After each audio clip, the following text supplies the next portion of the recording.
নমস্কার বন্ধুরা, welcome to my channel with travel creation. আজকে 23 তারিখ, 23শে সেপ্টেম্বর 2024। আজকে নিয়ে এসেছি আবার একটা নতুন ব্লগ নিয়ে, যেটা হচ্ছে উল্টোডাঙ্গার কবিরাজ বাগানের দুর্গা উৎসবের প্রস্তুতি দেখাতে। তো এখানে কিভাবে আসবে, সাথে হচ্ছে এখানে চমকটা কী রয়েছে, আর সাথে এর উদ্বোধন ডেট আর সমস্ত ডিটেলস দেখতে পাবে হচ্ছে এই ভিডিওতেই। তো ভিডিওগুলো তোমরা যে আগের ভিডিওগুলো দেখছো, এর জন্য তোমাদের একবার অসংখ্য ধন্যবাদ জানাচ্ছি। আর এই ভিডিওটাকে একটু দেখো, আর সাথে লাইক আর সাবস্ক্রাইব করে আমাকে একটু হেল্প করো।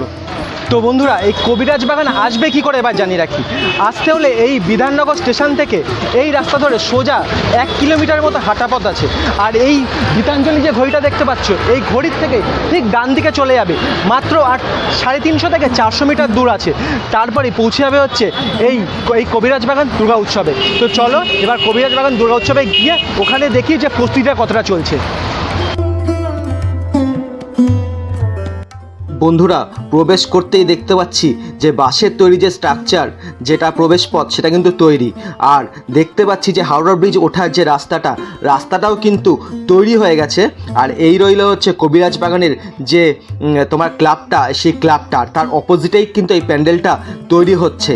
তো সার্বজনীন দুর্গা উৎসব লেখা আছে, তোমরা দেখতে পাচ্ছ। আর এই দেখো বন্ধুরা, এই যে এই পথ থেকে, মানে এটা হচ্ছে হাওড়া ব্রিজ ওঠার রাস্তা, মানে এই আদলে, হাওড়া ব্রিজের আদলে যে রাস্তাটা তৈরি করেছে, বা হাওড়া ব্রিজের আদলে যে প্যান্ডেলটা তৈরি করছে সেটাই। আর দেখতে পাচ্ছ সাইড টাইড কিন্তু পুরো লোহা দিয়ে তৈরি, কিন্তু এখানে কিন্তু কোনো বাঁশের মেটেরিয়াল ইউজ করা হয়নি। কারণ জানো কেন? এই দেখো এখানেও এখন একটা ব্যানার লাগিয়ে দেওয়া হয়েছে, এটা কবিরাজ বাগানের যে দুর্গা উৎসব কমিটির আন্ডারে যে পুজোটা হচ্ছে।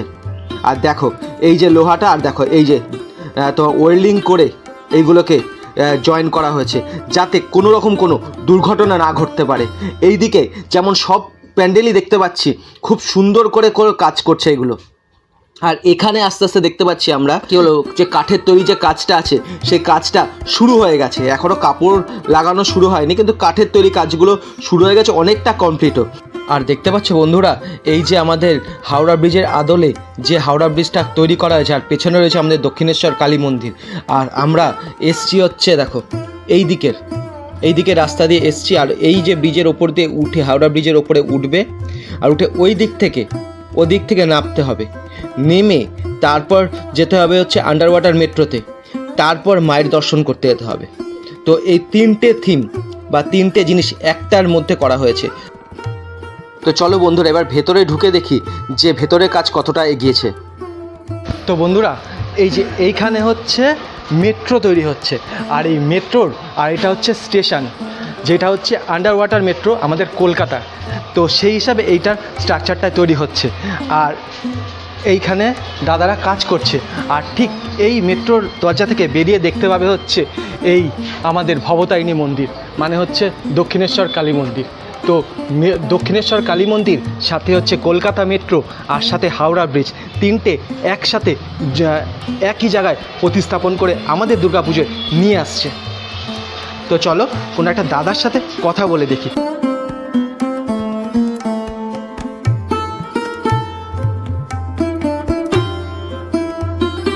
দাদা, আপনারা এমনি এখানে কতদিন ধরে কাজ করছেন? আর এমনি এই কাজ, ও রঙের লোক, আর এই ভেতরে সব রঙ, মানে এখন যে যারা কাজ করছে তারা এখন খেতে টিফিন টাইমে? ও না, রেস্ট নিচ্ছে, তাই ঠিক আছে, অবশ্যই। এমনি জানেন কি যে এমনি কতদিন ধরে এই কাজটা হচ্ছিল? দাদা, এই কাজটা কতদিন ধরে হচ্ছিল? 40 দিন ধরে। আর উদ্বোধন কবে আছে কিছু বলতে পারবেন? মহালয়। থ্যাংক ইউ বলার জন্য, ধন্যবাদ। তো বন্ধুরা, তোমরা জানতে পারলে এটা মহালয়ার পরের দিনই সব এই যে মণ্ডপটার যে উদ্বোধনের ডেট আছে। আর চলো এখানে আরও একটু সিনেম্যাটিক থ্রুতে তোমাদের ভিডিওটা দেখাই।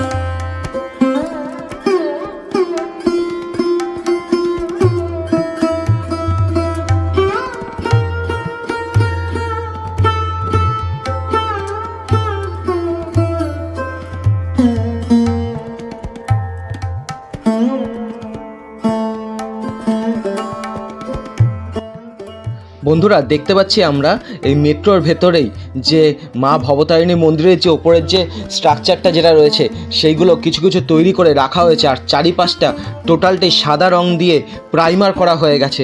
আর এই টোটাল কাজটাই কিন্তু দেখতে পাচ্ছি বন্ধুরা, টোটালটা কিন্তু এই প্লাইয়ের ওপর করা হচ্ছে। আর এই দেখো, আর এই ঠিক তার বেরিয়েই মানে হচ্ছে এই মেট্রো থেকে বেরিয়েই আশপাশে দেখতে পাচ্ছ এই ত্রিপল দিয়ে টাঙানো রয়েছে। আর এটা হচ্ছে মেট্রো তোমার বাইরের অংশটা, এইখানে একটা দরজা হবে সেম ইস্ট ওয়েস্ট মেট্রোর মতনই। আর ঠিক তার অপোজিট এই দেখো প্লাই দিয়ে যে তৈরি করা, আর এই দেখো ঠিক তার অপোজিটেই মা ভবতারিণী মন্দির বা দক্ষিণেশ্বর মন্দির। এই সব কাঠের বা তোমাদের নারকেল গাছের যে কাঠটা দিয়ে যে তৈরি করছে এই সবগুলো পুরো জোর কদমে কিন্তু কাজ চলছে। আর এই দেখো এখানে কিন্তু শুধু প্লাই না, প্লাইয়ের ওপরে আবার এখানে প্লাস্টার অফ প্যারিসেরও কাজ করা হচ্ছে। আর ত্রিপল দিয়ে পুরো জায়গাটাকে ঢেকে রেখেছে, কারণ বৃষ্টির দিন সবে কাজটা করছে, যদি কাজটার মধ্যে বৃষ্টির জল পড়ে পুরো যে খাটনিটা সেই খাটনিটাই পুরো নষ্ট হয়ে যাবে। আর দেখো পুরো এখানে আমাদের যে ভবতারিণী মন্দিরের যেরকম ডিজাইন সেম সেইভাবেই করছে। আর এইটা দেখো, এটা হচ্ছে প্রাইমার কিন্তু করা হচ্ছে, সাদা রঙের প্রাইমার করা হচ্ছে। এরপরে আমাদের দক্ষিণেশ্বর মন্দিরের যে রঙটা আছে সেই রঙটা করা হবে। আর এই সিঁড়ি দিয়ে ঢুকতে হবে হচ্ছে আমাদের এই ভবতারিণী মন্দিরে। আর এই দেখো ভেতরটা কি সুন্দর করে করছে, দেখো দেখে মনে হবে আমরা সত্যিকারে ভবতারিণী মন্দিরে ঢুকে গেছি। কি একটা ভাগ্য না বলো, একদিকে আমরা হাওড়া ব্রিজও দর্শন করতে পারবো, সাথে দর্শন করতে পারবো মা ভবতারিণী মন্দির, আর ঢুকতেও পারবো আন্ডার ওয়াটার মেট্রো বা ইস্ট ওয়েস্ট মেট্রোতে, যেটা গঙ্গার তলা দিয়ে যাচ্ছে। তাই মায়ের কাছে একটাই আবেদন, মাগো তুমি জগৎজননী, করো সবার ভালো, সকলের মনের কষ্ট নিয়ে দিও খুশির আলো।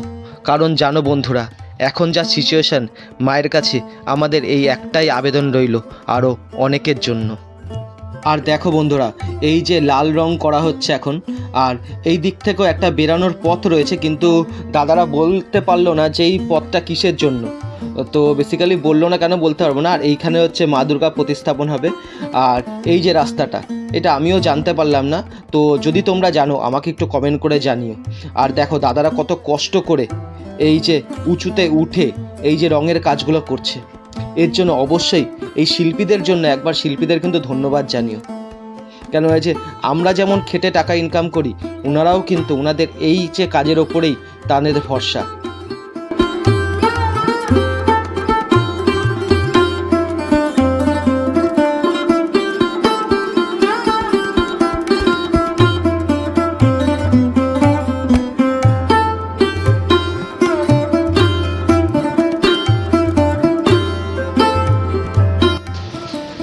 তো বন্ধুরা ভিডিওটা এই পর্যন্তই। আশা করছি ভিডিওটা তোমাদের ভালো লেগেছে, আর ভালো লাগলে অবশ্যই চ্যানেলটা লাইক আর সাবস্ক্রাইব করে দেবে। আর সাথে অবশ্যই এই যে শিল্পীরা যারা কাজ করছে তাদের দক্ষতা দিয়ে তাদের অবশ্যই একবার তাদের কথা মনে রেখো। ধন্যবাদ।